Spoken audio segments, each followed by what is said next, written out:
나서 기도가 마칠 때 불이 하늘에서 이렇게 내려와 가지고 그 번제물들을 태우는 그런 장면이 되겠습니다. 이 장면이요. 자, 영적 번제단의 마지막은 불로 태워서 이와 같이 불로 태워 가지고 하나님께 제물을 올립니다. 그러니까 하나님께 드린 이 제물은 내게 아니에요. 이미 불로 태워서 다 없어진 것처럼 이미 하나님께 드린 것은 두 번 다시 생각하면 안 됩니다. 그건 그래야 믿음으로 하늘에 그것도 저축이 돼요.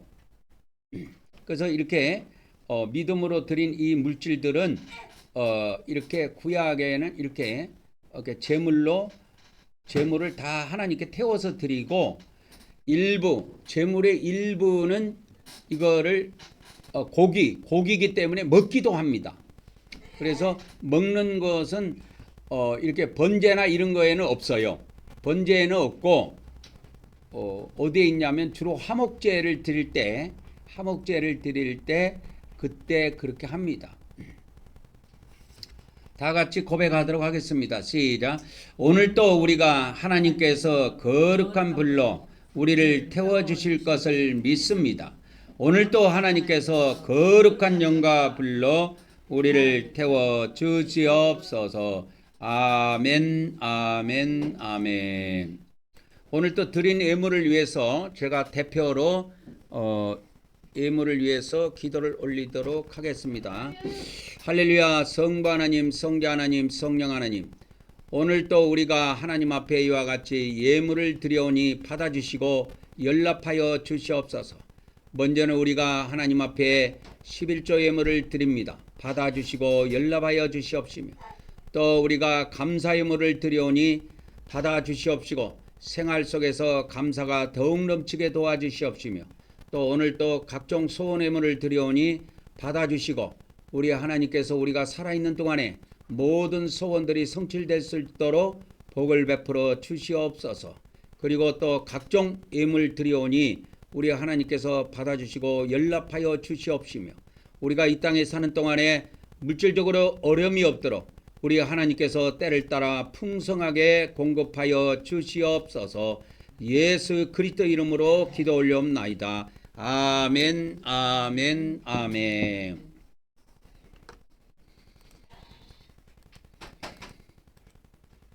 이제 우리가 영적 성소로 들어가도록 하겠습니다.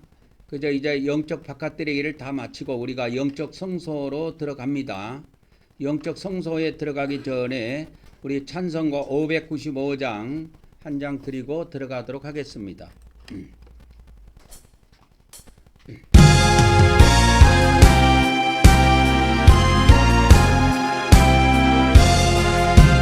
나 같은 공부로 저를 높이고 문명한 그릇도록 잘 인도함이라. 버릇임 받들어 내 형제 섬기며 그주의 뜻을 따라서 내 정성 다하리. 저 앞에 모든 일 잘 행케 하시고 이후에 주님 배울 때 상받게 하소서. 나 항상 깨어서 늘 기도드리며 내 믿음 변치 않도록 날 도와주소서.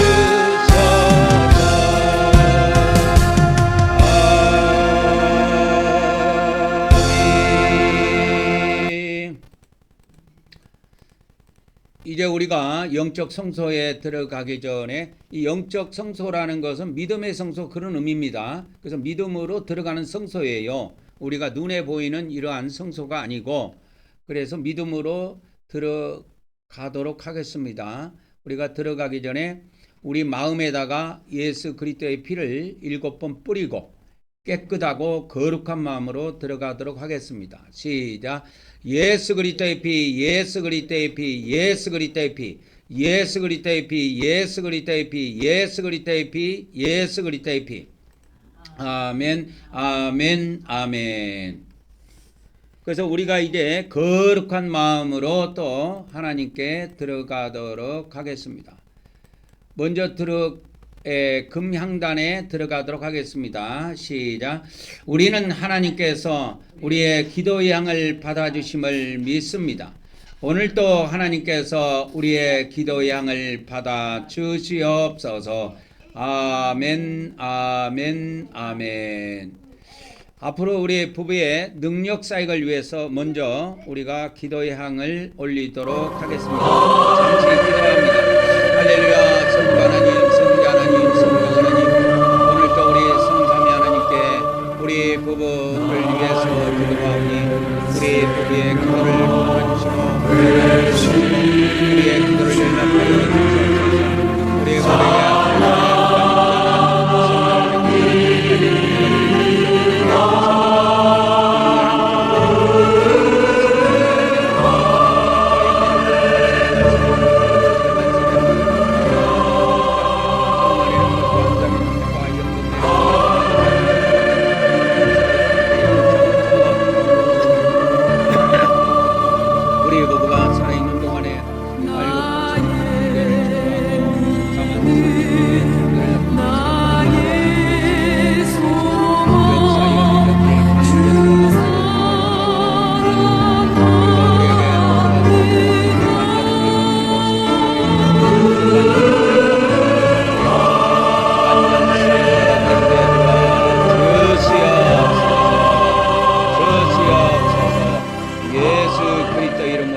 기도 올려옵나이다. 아멘, 아멘, 아멘. 이어서 우리가 주님께서 가르쳐 주신 기도로 기도향을 계속 올리도록 하겠습니다. 시작. 하늘에 계신 우리 아버지여, 이름이 거룩히 여김을 받으시오며 나라가 임하옵시며 뜻이 하늘에서 이루어진 것 같이 땅에서도 이루어지이라. 오늘 우리에게 일용할 양식을 주시옵고 우리가 우리에게 죄 지은 자를 사하여 준 것 같이 우리 죄를 사하여 주시옵고 우리를 시험에 들게 하지 마시옵고 다만 악에서 구하시옵소서.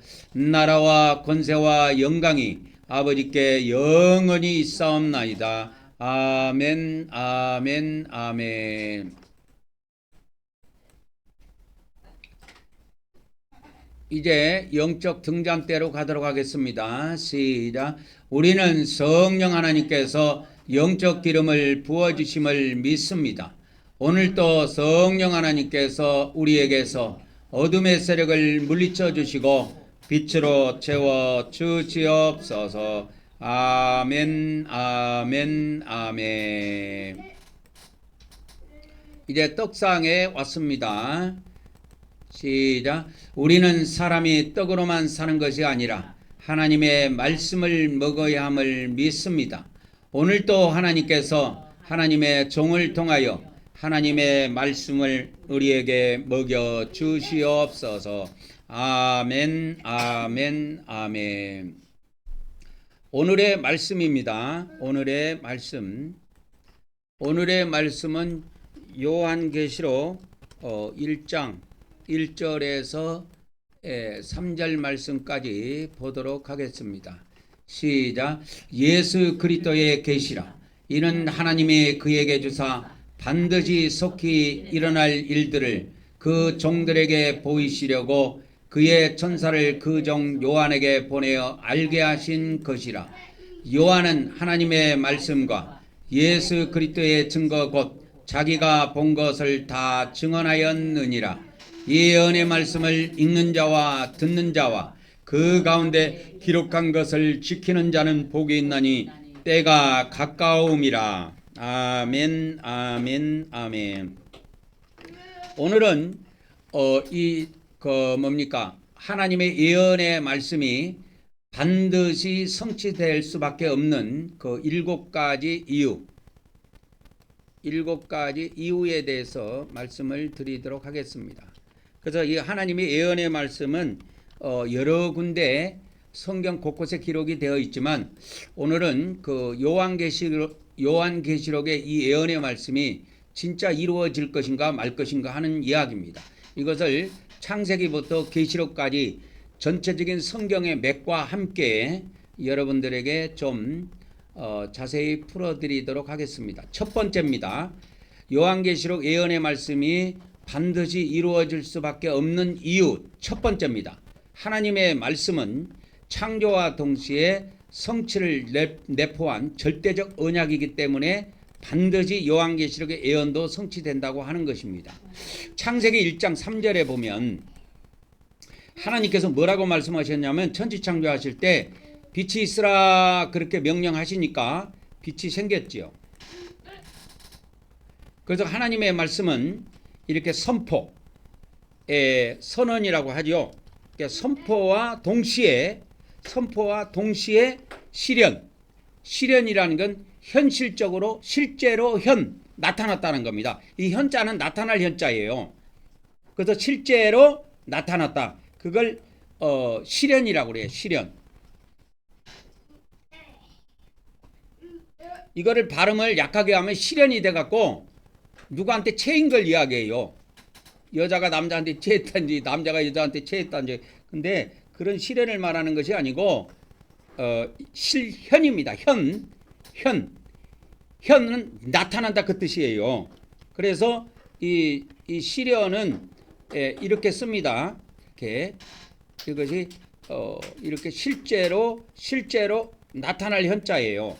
그 실제로 나타나는 겁니다. 그래서 하나님의 말씀은 이렇게 빛이 있으라면 빛이 있고 어둠이 있으라면 어둠이 있고 하나님의 말씀은 그와 같이 능력이 있는 겁니다. 능력. 말씀과 함께 하나님은 그 말씀을 행할 수 있는 능력이 있기 때문에 그것이 이루어지는 거예요. 그래서 이 예언의 말씀도 요한계시록의 예언의 말씀도 동일한 말씀의 창조적 능력을 따라서 반드시 성취가 된다. 그래서 아까 요한계시록 1장에 보면은 그 예언을 누가 줬다고 그랬어요? 하나님이 예수 그리스도께 준 거예요. 그 예언의 말씀을. 그래서 이 예언의 말씀을 예수님이 직접 주신 게 아니고 아버지 하나님이 아들 하나님께 주신 거예요. 그래서 가로 1번에 보면 창조 때부터 말씀은 곧 행이었다. 그러니까 그대로 그 하나님의 말씀이 선포된과 동시에 그것이 실현이 된 겁니다. 그래서 이 요한계시록의 말씀도 반드시 성취될 것을 우리가 믿어야 합니다. 그리고 가로 두 번째입니다. 하나님의 말씀은 헛되이 돌아오지 않는다고 이사야서 55장 11절에 기록되어 있습니다. 내 입에서 나가는 말도 이와 같이 헛되이 내게로 되돌아오지 아니하고 나의 기뻐하는 뜻을 이루며 내가 보낸 일에 형통함이니라. 그래서 하나님의 말씀은 하나님의 입에서 나간 말씀은 헛되이 되는 법이 없고 반드시 이루어진다고 하는 것입니다. 그래서 이 요한계시록의 말씀도 요한계시록의 예언의 말씀입니다. 요한계시록의 예언의 말씀도 인간이 추측해 놓은 것이 예측해 놓은 것이 아니란 말이야. 추측하고 상상하고 예측한 것이 아니고 하나님이 주신 말씀이라니까.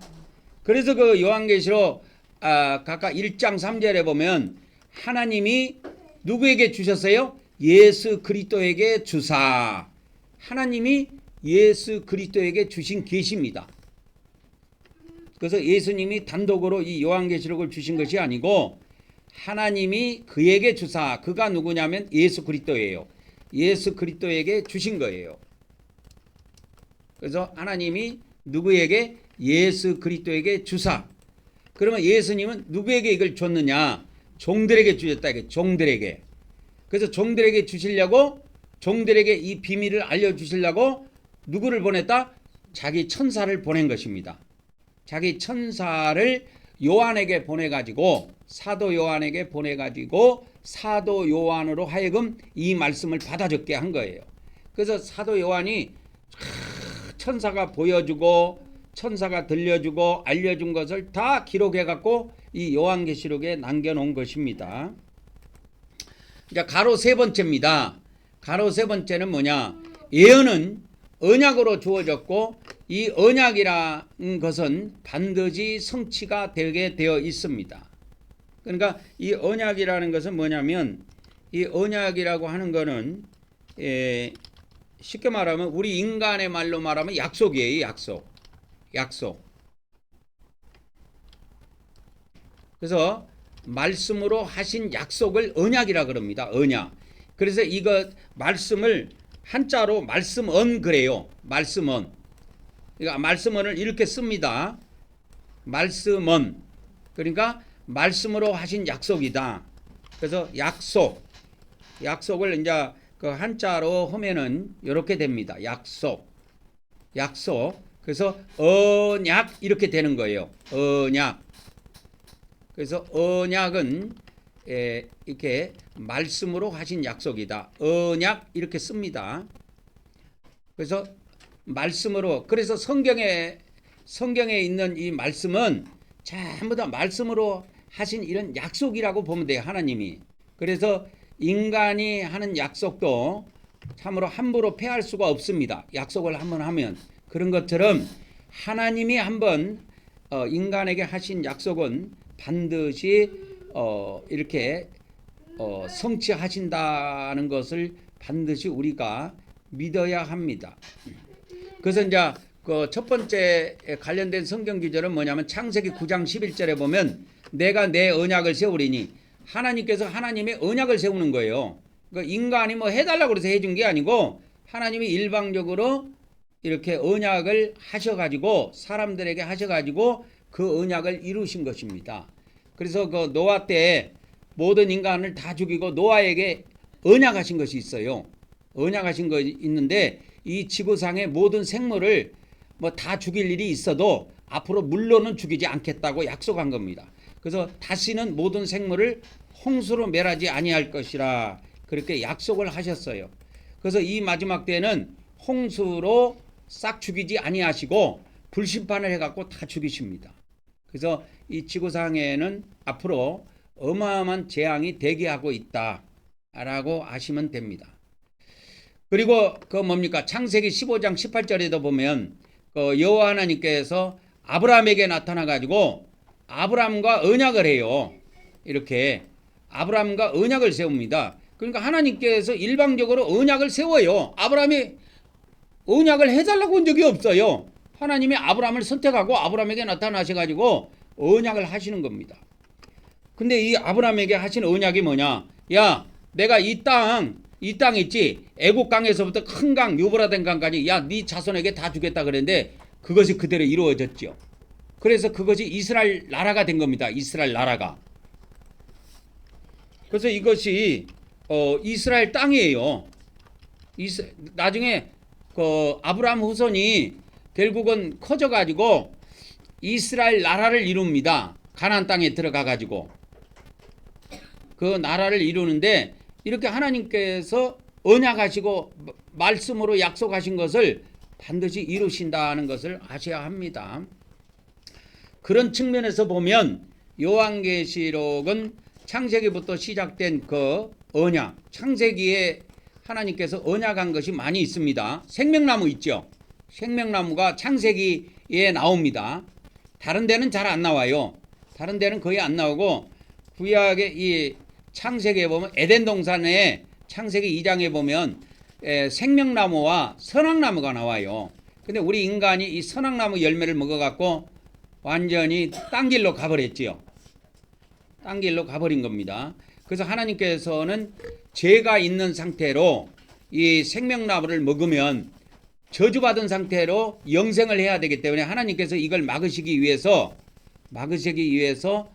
이 생명나무를 못 먹도록 천사들이 불칼을 가지고 지키도록 하셨어요.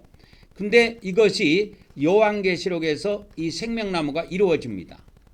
그래서 어떻게 이루어지느냐? 이기는 자에게는 생명나무를 주워 먹게 하겠다고 나옵니다. 그게 요한계시록 2장 7절에 나오죠. 나오죠. 여기에 있죠.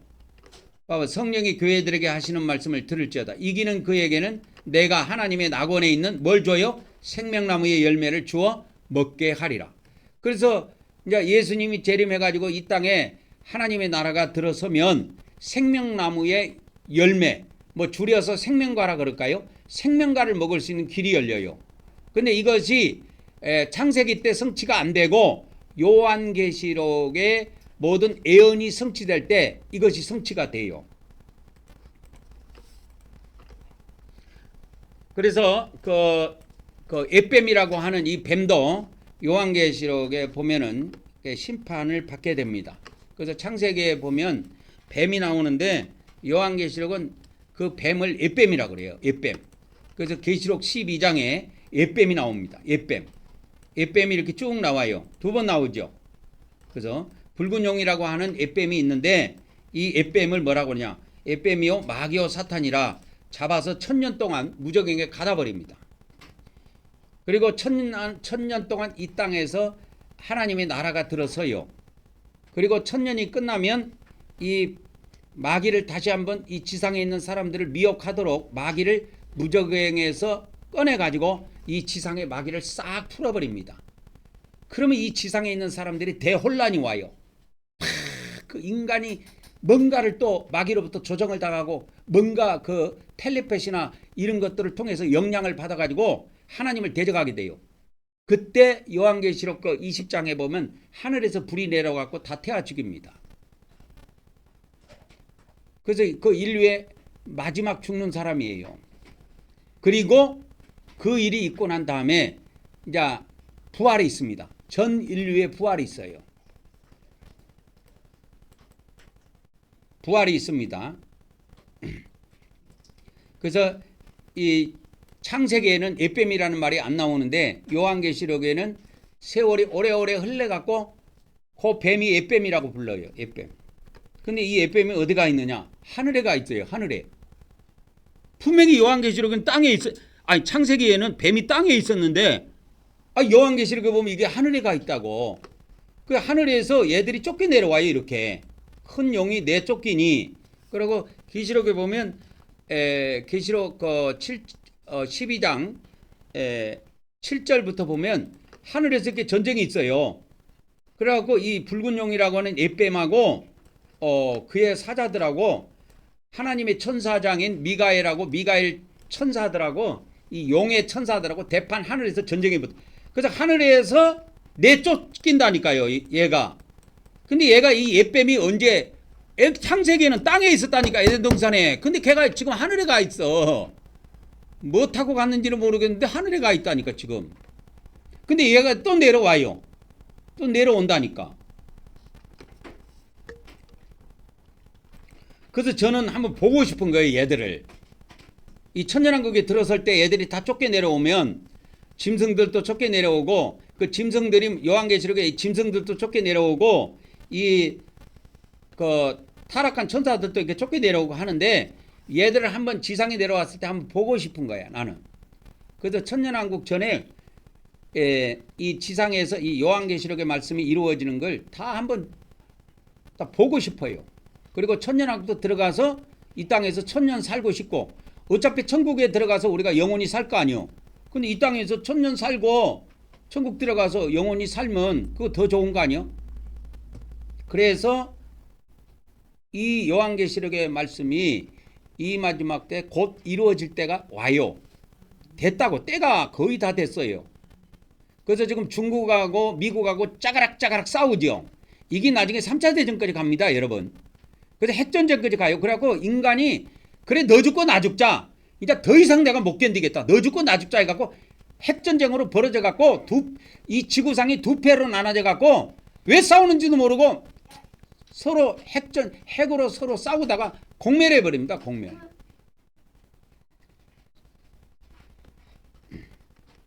그래서 그런 영향이 어떻게 해서 오느냐. 인간의 제정신으로는 안 돼 이게. 이 에뱀이라는 놈이 하늘에서 쫓겨 내려와요. 이 땅에.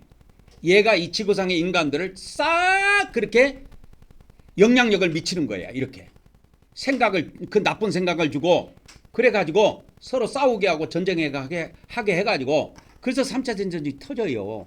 이 3차 세계대전은 인간의 재정치로는 할 수 없어요. 이거. 자 보세요. 러시아 푸틴 대통령이 핵을 엄청 갖고 있습니다. 근데 우크라이나를 침공했을 때 우크라이나를 갑자기 침공해가지고 전쟁을 걸었어요.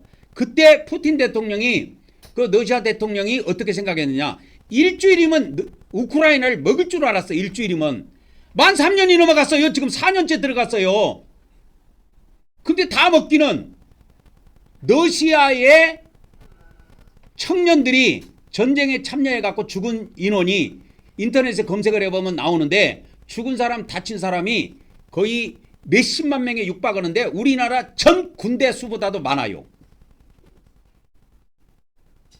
그래갖고 젊은 애들이 자기 나라에서 자꾸 징집을 해가지고 병사를 뽑아가지고 전쟁터로 내보내니까 그 젊은 애들이 도망가잖아요. 다른 나라로 해외여행 가갖고 안 들어온다고 숨어 사는 거예요. 왜? 가면 죽으니까. 근데 요즘에는 이렇게 미사일로 때려갖고 죽는 게 아니고 드론이 와갖고 병사를 공격해요. 드론이 와갖고 뭐 잠자리 같은 것이 하나 날아가고 왱 도둑 폭탄을 터뜨리고 그 드론도 파괴가 되는 거예요. 같이. 폭탄하고 드론하고 같이 해요. 그래서 우리나라도 지금 드론 부대가 만들어졌는데 우리나라도 전쟁을 대비해서 드론을 엄청나게 앞으로 생산한다고 합니다. 그래갖고 이 생산해가지고 드론을 벌떼 공격 있죠. 메뚜기 공격, 잠자리 공격하듯이 수많은 드론이 그냥 벌떼처럼 날아가갖고 공격을 하는 거예요. 그거를 뭐 미사일로 쏘겠습니까? 뭘로 쏘겠습니까? 그러니까 드론 잡는 또 레이더가 있어야 돼. 그걸 또 막아야 돼. 근데 우리나라가 지금 그 드론을 잡는 레이더를 세계 최초로 지금 우리나라가 지금 성공을 했어요. 그래서 우리는 드론이 날아와도 드론 다 잡습니다. 우리나라 기술로 다 잡아요. 북한에서 드론 김정은이가 날려봐야 우리나라 드론 저기 레이더에 다 걸려요. 그러니까 얘들이 에뱀이라는 놈이 옛날에 땅에 있었다고. 그래갖고 남자와 여자를 속였는데 얘가 하늘에 가 있어. 어떻게 해. 근데 얘가 또 내려온다니까. 한번 생각해 보세요. 어떻게 가고 어떻게 내려오는가. 그래서 이런 요한계시록에 이런 것 예언된 이런 말씀들은 이미 창세기에 예언되어 있는 말씀들이 많아요. 창세기에. 그래갖고 여기 또 이루어진다니까. 그래서 뱀이 심판받는 것도 이 요한계시록에 나오고 여자의 후손이라고 하는 예수님이 승리하는 것이 요한계시록에 나와요. 요한계시록에. 그래서 요한계시록 창세기 3장 15절에 보면은 이런 말씀이 있다고. 아담과 선악과 따먹고 나서 내가 너로 여자와 원수가 되게 하고. 여기서 너로라는 건 뱀을 말합니다. 에? 뱀으로 여자와 원수가 되게 하고 내 후손이라는 건 뱀의 후손을 말해요. 뱀의 후손도 여자의 후손과 원수가 되게 하리니 여자의 후손은 내 머리를 상하게 할 것이요 너는 그의 발꿈치를 상하게 할 것이니라. 그래서 예수님이 십자가에서 발꿈치가 못 박혀서 죽었죠. 에? 죽었잖아요. 그게 뭐냐? 뱀의 역사라 그 말이요. 마귀 역사다 그 말이요. 그렇게 해서 돌아가셨어요. 근데 나중에 그 여자의 후손은 뱀의 머리를 깨부셔갖고 요한계시록 보면 최종 승리합니다. 그래서 짐승의 머리를 그냥 다 부셔버려요. 짐승의 그 군대를 요한계시록 19장에 보면 전멸시켜버립니다. 예수님의 백마 군대가. 그래서 이제 두 번째입니다. 왜 요한계시록의 예언의 말씀이 이루어질 수밖에 없는가? 그 두 번째 이유는 하나님의 예언은 인류 역사 속에서 점진적으로 다 성취됐기 때문이에요. 그러니까 때를 따라서 하나님께서는 예언의 말씀이 한꺼번에 다 이루어지는 게 아니고 이루어질 때에 이루어져요. 그래서 요한계시록 말씀도 이루어질 때 이루어지는 거지 아무 때나 이루어지는 게 아니란 말이에요. 그래서 인류 역사 속에서 하나님의 예언의 말씀은 다 이루어져 왔다. 그래서 이렇게 아브라함에게 언약한 그래서 가로 1번 그래서 언약의 성취의 흐름은 창세기에서 요한계시록까지 이렇게 이어집니다. 그래서 이게 창세기부터 보면은 아까 창세기 보면은 아브라함에게 하나님께서 언약을 세우셨다 그랬죠. 그래서 아브라함에게 주신 언약이에요, 이게. 그래서 아브라함의 언약이라고 하는데 이 아브라함의 언약도 다 이 땅에서 이루어졌습니다. 그리고 그 아브라함의 그 자손이 결국은 그 가나안 땅을 차지했죠. 차지한 겁니다. 이것이 아브라함에게 주신 그 예언의 말씀이 그대로 이루어진 거예요. 이루어진 겁니다. 그리고 이 다윗 언약이 있는데 다윗 언약은 뭐냐면 그 사무엘하 7장에 나오는 말씀인데 사무엘하 7장에 나오는 말씀인데 여기에 보면은 그의 나라의 왕위를 영원히 경고하게 하리라는 말씀이 있어요. 이게 다윗의 나라의 그 왕권 있죠. 이 왕권을 영원히 경고하게 하겠다고 했는데 이스라엘 나라가 2000년 동안 없어졌다가 새로 세워졌죠. 2000년 동안 없어졌다가 1948년도에 우리 권사님 태어나는 해에 이스라엘이 나라가 갑자기 2000년 만에 다시 만들어진 거예요. 그런데 이 마지막 때에 다윗 왕국이 세워지는데 이 요한계시록에는 이 땅에 임하는 하나님의 나라 있죠. 하나님의 나라는 또 다윗 왕국이라고도 부릅니다. 구약의 용어로 말하자면 이거 다윗에게 언약하신 이 말씀이 이루어져요. 사무엘하 7장에 있는 이 말씀이 이루어집니다. 이걸 다윗 왕국이라고도 해요. 그래서 요한계시록에는 갑자기 다윗이 나와요. 요한계시록에. 그게 요한계시록에 왜 다윗이 나올까? 몇 번 나오냐 한번 볼까요? 다윗이 이렇게 나옵니다. 몇 번 나오면 3번 나오네. 계시록 3장 7절에도 보면 다윗의 열쇠를 받은 거예요. 예수님이 다른 열쇠를 갖고 있는 게 아니고 다윗의 열쇠를 갖고 있어. 다윗의 열쇠. 왜 아브라함의 열쇠도 아니고 아담의 열쇠도 아니고 솔로몬의 열쇠도 아니고 왜 다윗의 열쇠일까? 이 다윗의 왕권을 받는 겁니다. 이분이. 그리고 5장 5절에는 예수님을 어떻게 소개하냐? 다윗의 뿌리라고 그래요. 다윗의 뿌리. 그리고 계시록 22장 16절에는 거기에는 예수님이 자신을 소개할 때 나는 다윗의 뿌리고 자손이다 이렇게 이야기한 거예요. 다윗. 그래서 이 다윗이 그러니까 예수님이 영적 다윗 왕으로 내려와가고 이 땅에서 1000년 동안 통치하는 거예요. 이것이 실제로 이루어집니다. 이 땅에서. 그러니까 예수님이 오셨을 때 그 제자들이 물었어. 예수님이 이 땅에 이스라엘 나라가 세워지지도 않았는데 예수님이 가시려고 하는 거예요. 승천하시려고 하는 거예요. 아이고 그러니까 제자들이 막 마음이 급해갖고 막 물어보는 거예요. 스승님, 이스라엘 나라를 회복할 때가 이때니까 물어봐요. 사도행전 1장에 보면. 그러니까 때와 기한은 너희가 염려할 것도 없고 그건 아버지의 권한이니까 너희들은 성령의 능력을 받아라. 성령의 능력을 받아서 내가 너희들에게 준 그 복음을 땅끝까지 증언하라고 해요. 그때 제자들이 뭐라고 물어보냐면 이스라엘 나라를 물어봐요. 이스라엘 나라. 그 이스라엘 나라가 다윗 왕국입니다. 그것이 이루어져요. 이 다윗 왕국이 뭐냐면 이스라엘 왕국이에요. 이스라엘 왕국. 그래서 이것이 실제로 이루어집니다. 그게 사도행전이 있어요. 사도행전 1장에 있습니다. 이런 거는 성경 기준을 내가 여기다가 지금 타이핑을 안 했으니까 이런 거는 적어놔야 돼요. 자 보세요. 예수님의 제자들이 모여가지고 예수님 막 하늘나라로 승천하려고 하니까 이들이 마음이 급해진 거예요. 제자들이. 아니 이스라엘 나라가 세워지지도 안 했단 말이에요. 그때 이스라엘 나라는 로마의 속국이었어요. 그러니까 말하자면 우리나라도 옛날에 식민지였잖아. 36년 동안 일본의 식민지였던 것처럼 이스라엘도 그런 상태에 있었는데 예수님이 그때 왔어요.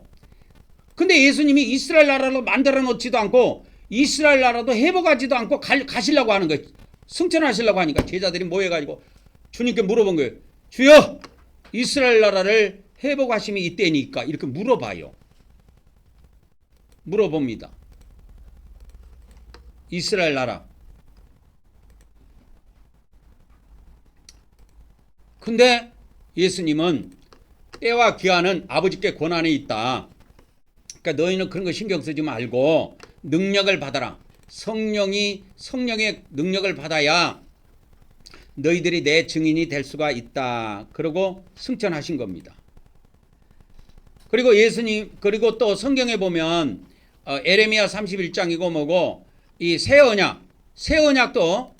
언약을 주셨는데요. 이 에레미야 31장에 보면 새 언약을 주셨는데 이 새 언약의 말씀들 이것들이 에스겔 36장에도 있고 한데 이것이 천년 시대에 이 땅에 임하는 하나님의 나라에서 이게 다 이루어져요. 하나님의 나라에서 새 언약이 성취가 됩니다. 지금 성취가 되는 게 아니에요. 새 언약이 이때 성취가 돼요. 천년왕국 때 새 언약이 성취가 됩니다. 그래서 이 요한계시록이 예언의 말씀이 다 완성이 되면 이 땅은 새하늘 새 땅이 돼요. 새하늘 새 땅이 됩니다. 그래서 계시록 21장에 보면 이 헌 땅은 온데간데 없어. 헌 하늘과 헌 땅은 온데간데도 없고 헌 바다도 온데간데가 없어. 전부 다 땅도 새 땅, 바다도 새 바다, 하늘도 새 하늘이 돼요. 이때 뭐가 이루어지느냐?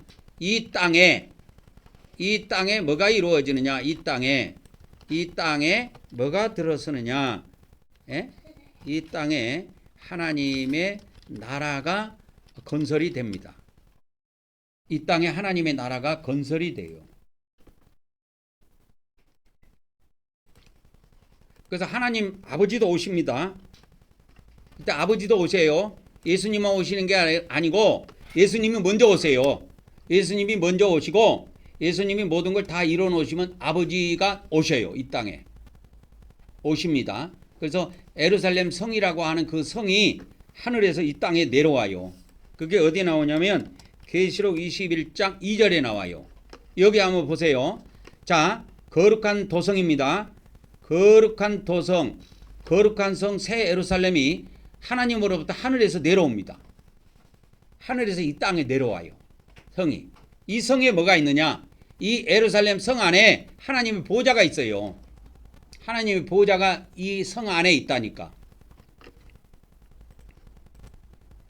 그래서 이 땅에 하나님의 보좌가 있는 새 예루살렘입니다. 예루살렘 성이 내려옵니다. 그래서 하나님의 보좌가 있는 새 예루살렘 성이 이 땅에 내려와요. 그러니까 이 안에 누가 계시느냐? 아버지 하나님이 계세요. 아버지 하나님. 아들 하나님, 예수님은 먼저 오십니다. 백마 타고 오셔갖고 계시록 19장에서 이 짐승들 있죠? 햇뱀들 있죠? 그 짐승들 세력, 그 짐승의 세력들을 전부 다 그 군대를 포함해갖고 다 죽여요. 그 짐승을 경배한 사람도 다 죽이고요. 그래서 그거를 하시기 위해서 예수님이 백마 군대를 끌고 먼저 오십니다. 그리고 이거를 다 정리해놓고 다 청소해놓고 나면은 다 끝장내고 나면은 이 하나님의 보좌가 있는 이 새 예루살렘 성이 하늘에서 이 땅에 내려와요. 여러분, 우리 사람은 자기가 살던 집을 이사 갈 때 못 갖고 가지요. 하나님은 가지고 오십니다. 집을 통째로 가지고 오셔요.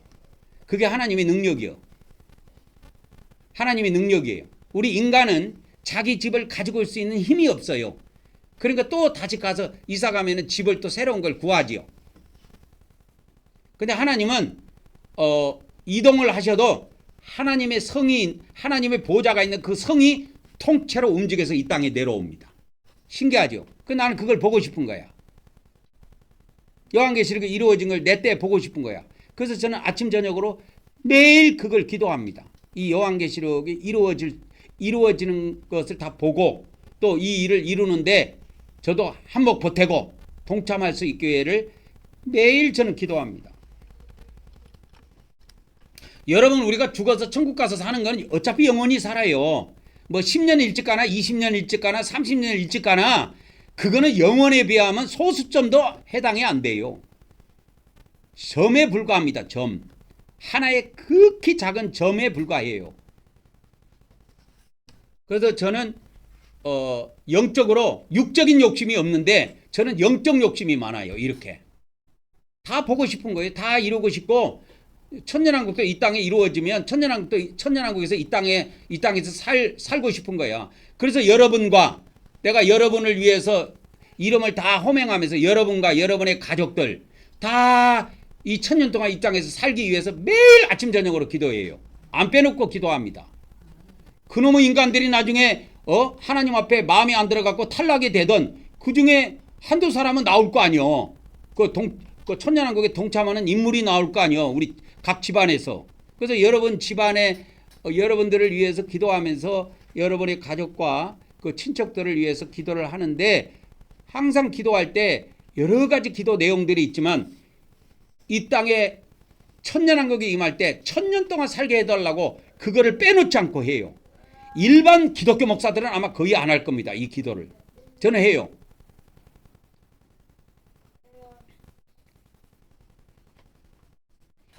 그래서 우리 그 김 집사님 남편 이름도 들어가고 아들 이름도 들어가고 그 사람들이 이 땅에서 잘 되는 것도 위해서 기도하지만 천년왕국이 임했을 때 여기에 들어갈 수 있는 자격을 얻고 천년 동안 그 복을 누릴 수 있도록 위해서 기도한단 말이에요.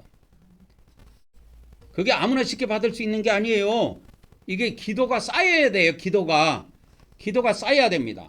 그래서 나는 우리 아들을 위해서도 그 아들 또 그 아들의 여자친구하고 같이 그렇게 항상 그렇게 그들을 위해서 기도를 합니다. 여러분 빼놓지 않고 해요. 물론 내 마누라를 위해서도 기도하지만 여러분을 위해서 그렇게 기도합니다. 저번에도 말씀드렸지만 내 옛날에 시골에 깨복장이 친구들 있죠. 걔들도 다 기도합니다. 나는 하나도 빼놓지 않고 기도해요. 그리고 예전에 제가 그 개척해갖고 담임했던 대전에 있었던 교회, 그 다음에 수원에서 또 내가 개척해갖고 인도했던 그 양무리들, 그들의 이름을 지금도 다 기억하면서 매일 아침 저녁으로 기도해요. 근데 이 기도를 시작한 건 올해부터예요. 올 여름부터. 그전에는 안 했습니다. 근데 어느 정도 우리에 관련된 기도가 다 차니까 그들까지 기도를 시키시더라고. 계속 붙어갖고 지금 사람이 이렇게 늘어났어요. 빵빵해요. 빵빵합니다. 그래서 이 요한계시록의 예언이 성취될 것인가 말 것인가. 가로 두 번째입니다. 이미 성취된 예언들이 요한계시록의 예언도 성취될 것이라는 것을 뭐하고 있다? 보증하고 있다. 그러니까 이미 하나님께서 과거에 성취된 예언들도 성취된 걸로 봐서 미래의 예언도 성취될 것으로 본다는 거죠. 그러니까 과거에 성취된 그 예언의 말씀이 미래의 예언의 미래에 관련된 예언의 그 말씀이 성취될 것을 보증하고 있다는 그 이야기입니다. 그래서 그것이 어디에 나오냐면 이사야 7장 14절에 보면 처녀가 잉태해서 아들을 낳을 것이라는 거예요. 이것이 예언이 되어 있습니다. 이것이 실제로 예수님이 태어나기 전에 600년 전 예언이에요. 이것이 600년 전 예언입니다. 이 이사야서 말씀의 예언은 약 600년 전에 예언된 건데 이사야를 통해서 예언된 건데 이것이 600년 후에 예수님이 처녀에게서 태어났지요. 그렇게 해서 이루어진 겁니다. 그것도 어디에 태어났느냐? 미가서 5장 2절에는 베들레헴에서 태어날 것을 이야기했어요. 베들레헴. 예? 베들레헴에서 뭐가 나올 것이다? 이스라엘을 다실 자가 내게서 나올 것이라고 예언이 되어 있습니다. 그래서 베들레헴에서 예수님이 태어난 것이 성경에 마태복음에 기록되어 있습니다. 신약 성경에. 베들레헴에서 탄생됐다. 그러니까 과거에 예언되어 있는 말씀들이 성취가 된 것으로 보면은 미래에 관련된 예언도 반드시 성취가 될 것이라는 걸 알 수가 있습니다. 그만큼 하나님은 능력이 있다 하는 거예요. 그 예언을 성취시킬 수 있는 능력이 있다는 거예요. 그래서 이와 같이 예수님의 초림이 구약 성경에 이렇게 이사야서하고 미가에서의 예언이 되어 있는데 이루어진 것처럼 요한계시록에 예수님의 재림이 예언되어 있습니다. 요한계시록에 그래서 요한계시록에 예언되어 있는 예수님의 재림도 어떻게 될 것이다? 반드시 이루어질 걸로 믿는다 이 말이죠. 그래서 계시록 22장 6절에 보면 선지자들의 영의 하나님이 그의 종들에게 반드시 속히 될 일들, 반드시 속히 되어질 일들이라고 이렇게 합니다. 그래서 이 요한계시록의 말씀은 반드시 이루어지는 말씀이다 이 말이에요. 반드시 이루어집니다. 믿음이 없어갖고 못 믿을 뿐이지 우리 인간들이 반드시 이루어지는 거예요. 그래서 때가 덜 돼가지고 이루어지지 않는 것뿐이지 하나님이 능력이 없어서 이 말씀을 안 이루는 것이 아니다. 가로 세 번째입니다. 세 번째로 요한계시록의 예언의 말씀이 반드시 이루어질 수밖에 없는 세 번째 이유예요. 세 번째 이유는 뭐냐면 그리스도의 십자가의 죽음, 그리고 죽은 지 3일 만에 부활하셨죠. 그래서 죽음과 부활로 시작된 구원의 역사가 최종 재림으로 완성됩니다. 여러분, 예수님의 죽음과 부활로 완성되는 게 아니고 예수님의 모든 말씀은 재림으로 완성되게 돼 있어요. 그래서 이 공간복음에 보면 재림에 관한 말씀이 많아요.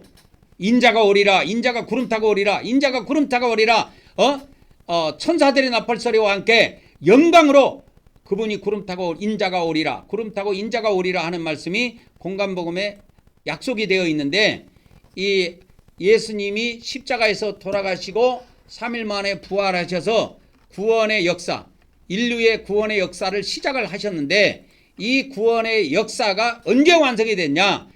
재림해가지고 이 땅에 오셔야 완성이 돼요. 완성이 된다니까. 여러분, 부활 승천으로 다 끝난 것이 아니에요. 재림이 없으면 그래서 완성되지 못할 말씀들이 많이 있습니다.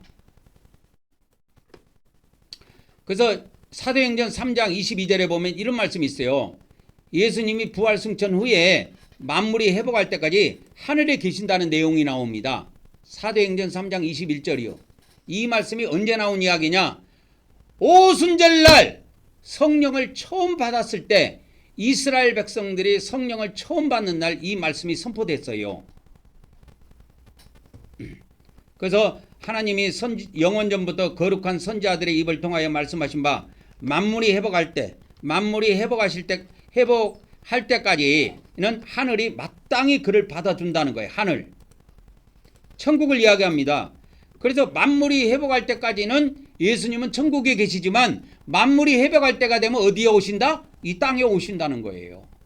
이것이 기독교 복음이 처음 증거됐을 때 사도행전 3장 있지요. 사도행전 2장 3장에 이것이 증언이 된 겁니다. 오순절 이후에 이것이 바로 증언됐어요. 성령이 임하고 사도행전 2장에 오순절 날이 있고, 그 다음에 이제 사도행전 3장이 나오는데 이게 3장에 바로 나옵니다. 이 내용이. 그래서 만물이 회복할 때가 온다니까. 이 지구상에 있는 지금 이 만물이 완전히 새 땅으로 바뀌고 새로운 모든 식물과 동물로 다 바뀌는 때가 온다는 거예요.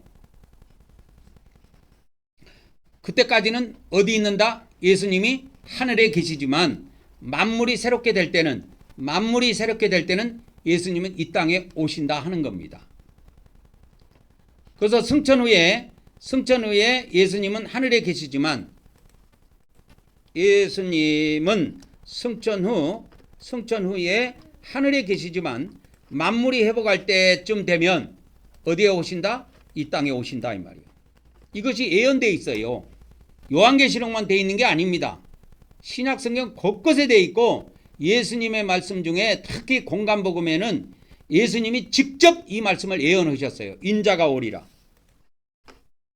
그거를 보여드리겠습니다. 인자가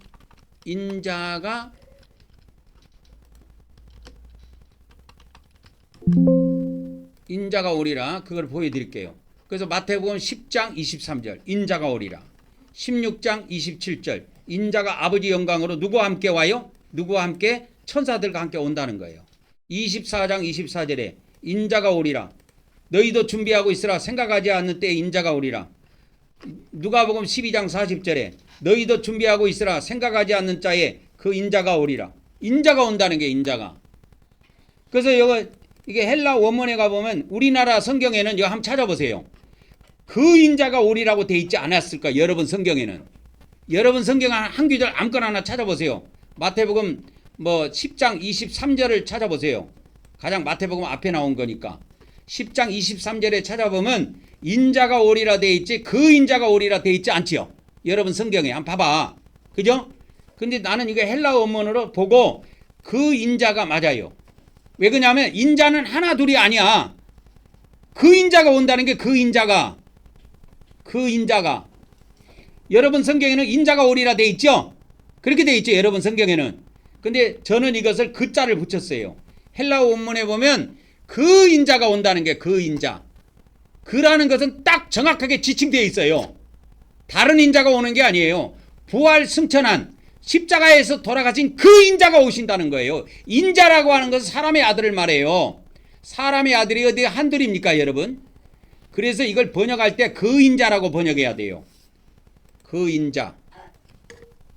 근데 이것을 대한성서공회에는 그냥 인자라고만 번역한 거야. 그래서 내가 장로교 목사님들하고 옛날에 종말론을 제가 계시록을 세미나를 제가 하고 말씀을 전하는데 인자라고 하니까 다 예수님이라고만 알고 있더라고. 아니 기독교 목사들이 성경에 나오는 인자는 다 예수님으로 알고 있더라니까. 아니에요. 인자는 사람의 아들이라는 뜻이에요. 예수님을 지칭하는 게 아닙니다. 근데 그 인자는 예수님을 지칭해요.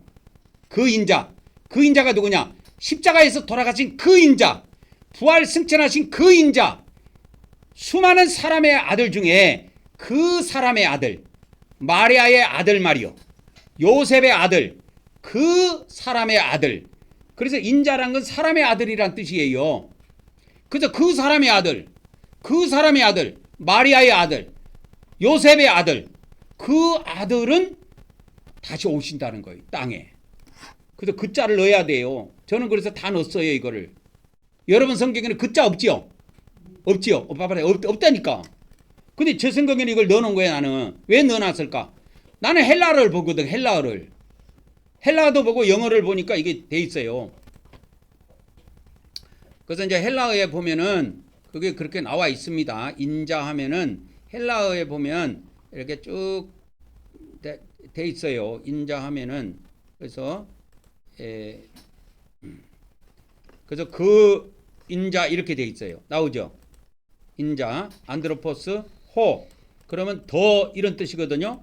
그래서 호 히오스 하면 그 아들 이런 뜻이에요. 그 아들. 근데 그 아들이 누구 아들이냐? 그 사람의 아들이야. 그래서 그 사람의 원래 그 아들 그 뜻입니다. 마리아의 아들 이야기하는 거예요. 마리아의 아들. 그 말은 무슨 말이냐? 사람이 아버지가 없는 아들. 그래서 인간이 모든 성적인 관계를 통해서 아들이 태어나는데 예수님만은 그런 관계로 태어나신 분이 아니고 아까 처녀가 뭘 낳는다고요? 아들을 낳는다고 예언되어 있는 이사야의 예언이 이루어졌어. 그래서 그 처녀의 그 아들 그 말입니다. 그래서 그 자를 넣어야 돼요. 그 인자가 오는 거지. 인자는 하늘나라에도 엄청나고 이 지구상에도 엄청나요. 우리가 다 인자예요. 인자, 사람의 아들이라니까. 그래서 내가 깜짝 놀랐어요. 아니 기독교 목사들 수준이 이거밖에 안 되나? 인자를 전부 다 예수님이라고만 알고 있더라고. 인자는 예수님도 인자 중에 하나예요. 우리도 인자고. 근데 성경에서 보통 인자 하면 누구의 인자를 말하냐? 마리아의 아들, 요셉의 아들, 그걸 이야기하는, 그 사람의 아들을 이야기하는 거예요. 그래서 그 인자, 그 사람의 아들, 즉 누구요? 예수님. 그런 의미입니다. 인자라는 건 사람의 아들이란 뜻이에요. 그래서 처녀의 몸에서 태어났기 때문에 그 사람의 아들, 마리아의 아들은 독특하다 말이요. 처녀가 알을 낳았다니까. 처녀가 아기를 낳을 수 있는 게 아니에요. 그래서 성령으로 잉태하신 겁니다. 그래서 이와 같이 만물이 회복될 즈음에 되면은 반드시 예수님은 어디에 오신다? 이 땅에 오신다 이 말입니다. 이게 예언이 되어 있어요. 요한계시록에. 그 성경 신약 성경에 곳곳에 예언되어 있습니다.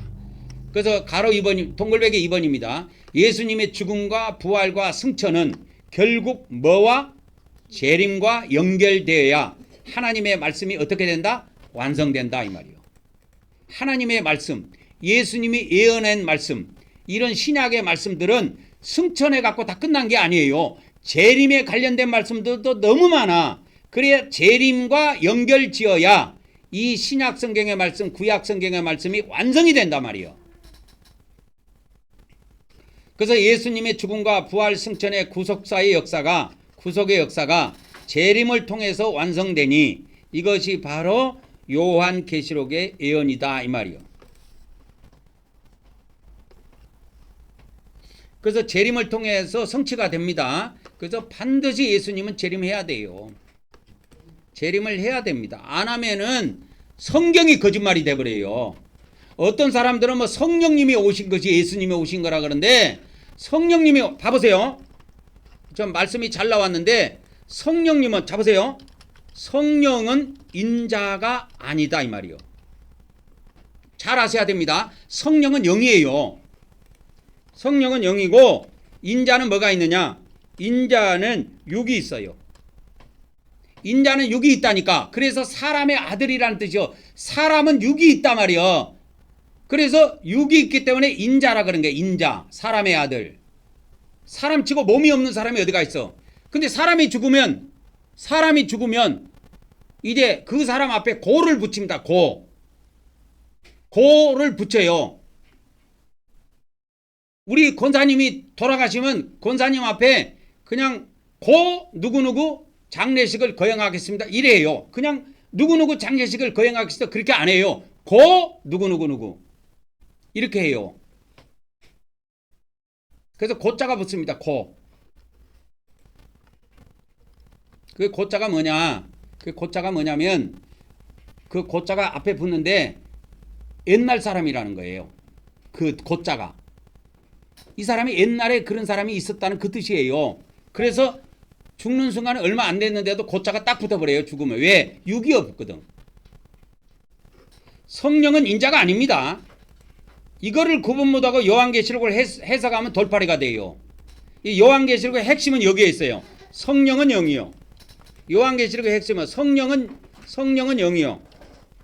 성령은 영이요. 인자는 뭐가 있다? 몸이 있다. 이게 핵심이에요. 성령은 영이요. 인자는 뭐가 있다? 인자는 뭐가 있다? 몸이 있다는 게 몸.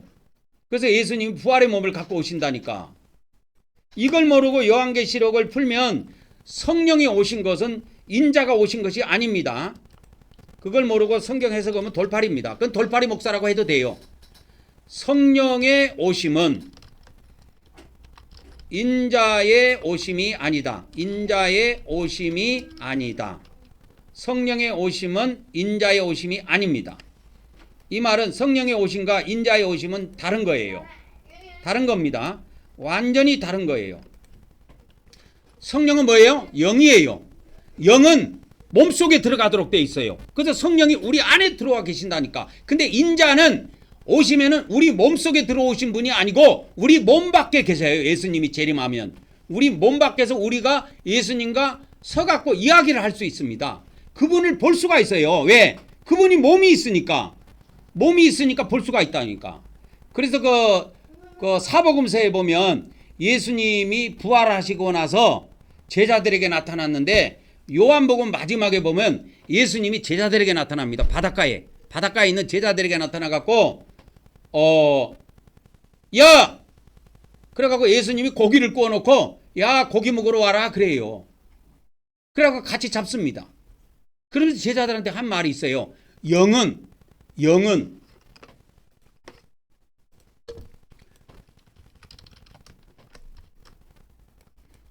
그래서 그걸 한번 찾아봅시다. 이게 나와요. 여기 누가복음 24장이네. 누가복음 24장 39절에 보면 내 손과 내 발을 보고 나인 줄 알라. 예수님은 몸이 있다니까. 부활해갖고 부활해도 몸이 있어요. 근데 성령은 영이기 때문에 몸 자체가 없습니다, 여러분. 그런데 나를 만져보라는 거예요. 제자들에게 나를 만져봐라. 나는 몸이 있다 이거요. 영은 뭐가 없다? 살과 뼈가 없으되 너희 보는 바와 같이 나는 뭐가 있다? 살과 뼈가 있다 이 말이에요. 이게 부활의 몸입니다. 부활의 몸은 살이 있고 뼈가 있어요. 몸이 있다니까. 그래서 이 부활한 몸으로 부활한 인자가 오신다는 거예요. 아직까지 부활한 사람이 없어요. 예수님 외에는 없다니까. 부활한 그 인자가 오신다는 거예요. 이 땅에. 이 몸을 가지고 오신다는 거예요. 이 몸을 가지고.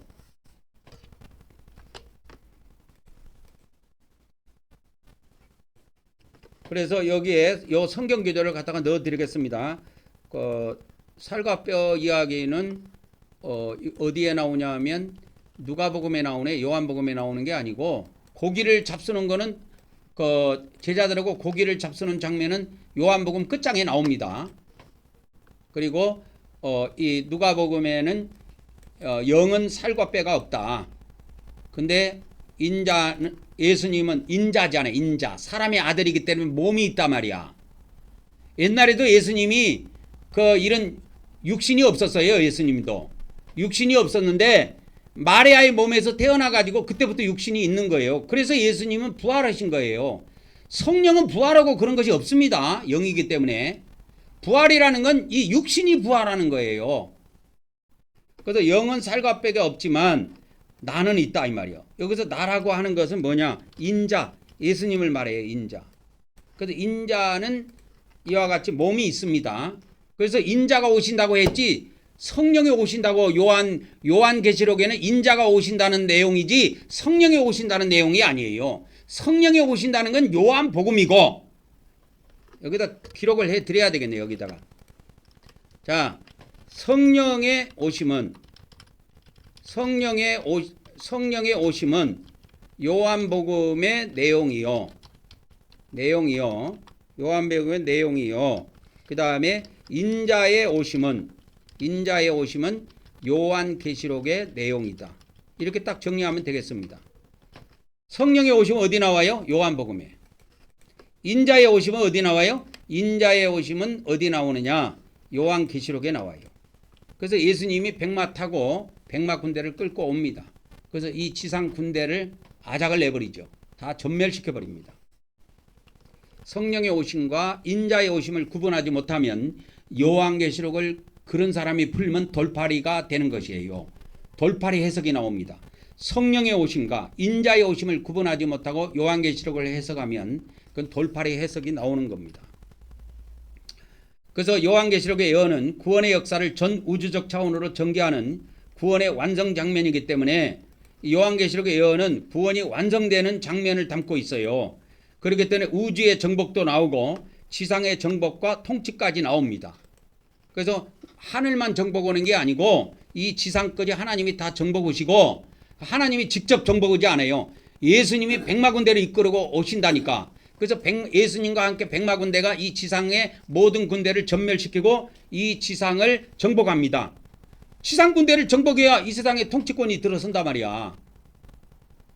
그리고 난 다음에 지상을 다 차지하고 나면 하늘에서 천국에서 새 예루살렘 성이 이 지상으로 내려와요. 그 안에 하나님이 보호자가 있고 보호자 위에 하나님이 앉아 계신다 그 말이요. 가로 두 번째입니다. 재림은 사람들 중에서 부활의 첫 열매가 완성이 됩니다. 그러니까 예수님이 부활의 첫 열매죠. 여기서 이제 한 가지 알아야 될 것은 예수님은 부활의 첫 열매고 그 다음에 예수님 재림 때 누가 있냐면 첫째 부활이 있습니다. 첫째 부활이 있다 이 말이요. 이거는 예수님의 부활이 아니고 우리 믿는 사람들 중에서 부활이 있어요. 이때. 여기 신기합니다. 그래서 나는 그 부활을 한번 보고 싶은 거예요. 이 땅에서 부활한 몸을. 이게 천년왕국 이 대환란 때 천년왕국 들어서기 전에 대환란 때 이게 다 이루어져요. 그래서 예수님이 부활을 한 것은 다 알고 있죠. 그죠? 그 사람 중에 첫 번째로 부활했다고 해서 첫 열매라 그래요. 그러면 왜 예수님이 재림을 하셔야 되느냐? 예수님의 재림 때 뭐가 있냐면 첫째 부활이 있어요. 그래서 첫째 부활이 어디 나오냐면 요한계시록 20장 4절에서 6절까지 이 첫째 부활이 나옵니다. 요한계시록 20장 4절에서 6절에 첫째 부활이 나와요. 그래서 이제 고린도전서 15장 20절에 보면 예수님께서 잠자는 자들의 첫 열매로 부활을 하셨단 말이야. 첫 열매로 부활을 하셨지만 그 뒤에를 봐야 돼. 5장 20절만 보면 안 돼. 예수님이 부활한 것만 보면 안 돼. 사람 중에서 부활하는 사람이 있다니까. 이제 언제? 여기 나와요. 고린도전서 15장 23절에 어디 나오냐? 자, 예수님이 먼저 첫 열매로 부활했지요. 첫 열매인 그리스도고 이게 부활의 차례를 이야기합니다. 고린도전서 15장 23절은 이건 뭘 이야기하냐면 부활의 순서를 알려주고 있어요. 부활의 순서를 알려주고 있는데 이 부활의 순서를 보면 먼저는 첫 열매인 그리스도고 다음에 부활이 또 있습니다. 언제? 그리스도가 강림할 때 이렇게 딱 돼 있어요. 그리스도가 강림할 때 그리스도께 속한 자. 이게 14만 4천 명의 종들입니다. 순교자들이 부활해요. 강림할 때 부활이 있다니까. 엄청나게 중요한 거예요. 예수님이 첫 열매로 먼저 부활했죠. 2000년 전에. 근데 예수님이 강림할 때, 이 말은 재림할 때 부활이 있다니까. 한번. 그래서 재림을 안 하면은 성경이 다 이루어지지 않아요. 예언이 이루어지지 않는다니까. 그래서 성령이 오신 거를 갖고 예수님이 오신 거라고 해석하는 목사들이 많이 있고 기독교에 그런 사람들이 있고 천주교는 대부분 그렇게 해석하는데 그 돌팔이 해석입니다. 돌팔이 해석이에요. 돌팔이 해석입니다. 그래서 예수님이 강림하실 때 강림을 파루시아라고 그래요. 파루시아라고 하는데 강림하실 때 뭐가 있다? 첫째 부활이 있다. 이들이 왕으로 1000년 동안 통치합니다. 그래서 이 첫째 부활이 언급된 것이 어디냐? 요한계시록입니다. 요한계시록에 첫째 부활이 나와 있고 성경 어디에도 첫째 부활이 안 나와 있어요. 요한계시록에 이 첫째 부활이 언급되어 있는데 이 부활의 예언이 예수님이 재림할 때 이것이 이루어져요. 그러니까 예수님이 재림할 때도 이때 무슨 재림이냐? 이걸 공중 재림이라 그래요. 지상 재림 때 이루어지는 게 아니고 공중 재림 때 첫째 부활이 있습니다. 지상 재림 때는 부활이 있는 게 아니고 백마군대 끌고 와갖고 그냥 다 지구상에 있는 모든 짐승의 군대를 다 죽여요. 없애요. 이때 부활이 있는 게 아니고 예수님이 공중에 재림할 때 첫째 부활이 있습니다. 그래서 오늘은 시간이 많이 가서 이걸 다 못하고 7개를 다 못하고 오늘은 여기까지 하고 다음에 또 4번 5번, 6번, 7번은 다음 주에 또 이어서 하도록 하겠습니다. 자, 이제 우리가 지성소에 들어가서 하나님께 경배를 드리고 오늘 예배를 마치도록 하겠습니다. 다른 데서 하지 않는, 다른 교회에서 하지 않는 우리만 하는 유일한 겁니다. 뭐냐? 하나님께 경배를 드리는 거예요. 그래서 요한계시록은 마지막 복음인 영원한 복음이 선포되는데 영원한 복음은 창조주를 뭐하라? 경배하라 이렇게 되어 있습니다. 우리 다 같이 시작. 우리는 하나님께서 우리에게 새 언약을 주심을 믿습니다. 오늘도 하나님께서 우리 마음판에 말씀을 새겨 주시옵소서. 아멘, 아멘, 아멘. 자, 속죄서에 왔습니다. 속죄서는 다른 데에 있는 게 아니고 언약궤의 덮개를 속죄서라 그래요. 덮개. 이 덮개 있죠? 이 언약궤의 덮개가 이렇게 천사 날개가 딱 2개가 맞닿고 있습니다. 이게 떨어지면 안 돼요. 딱 닿도록 만들으라고 했는데 이렇게 만들어 가지고 이 덮개가 통으로 돼 있어요. 그래서 천사 날개를 딱 잡고 들면 이게 뚜껑이 열려요. 딱 내리면 닫히고 이 언약궤의 덮개를 속죄소라고 합니다. 왜 속죄소라고 하냐면 속죄일 날 10월 1일 날이 나팔절이고 10월 10일 날이 속죄일인데 이날 대제사장이 한 번씩 들어와서 이 속죄소 여 위에다가 언약궤 위하고 이 앞면에다가 피를 7번씩 뿌려요. 그래서 속죄소라고 합니다. 시작. 우리는 하나님께서 영적 속죄소에서 만나주심을 믿습니다. 오늘도 우리가 예수 그리스도를 의지하여 하나님께 나아왔사오니 우리의 경배를 받아 주시옵소서. 아멘, 아멘, 아멘. 그래서 오늘도 우리가 하나님께 경배를 다 같이 드리도록 하겠습니다.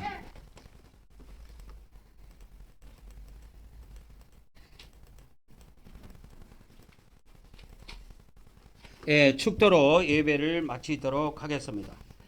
이제는 우리 주 예수 그리스도의 은혜와 우리 아버지 하나님의 거룩하신 사랑과 성령님의 교통하심의 은혜가 오늘도 성전을 통하여 유튜브를 통하여 예배한 모든 자들에게와 앞으로 우리와 함께할 수많은 성도들에게 지금으로부터 영원토록 함께하기를 간절히 축원하옵나이다. 아멘, 아멘, 아멘.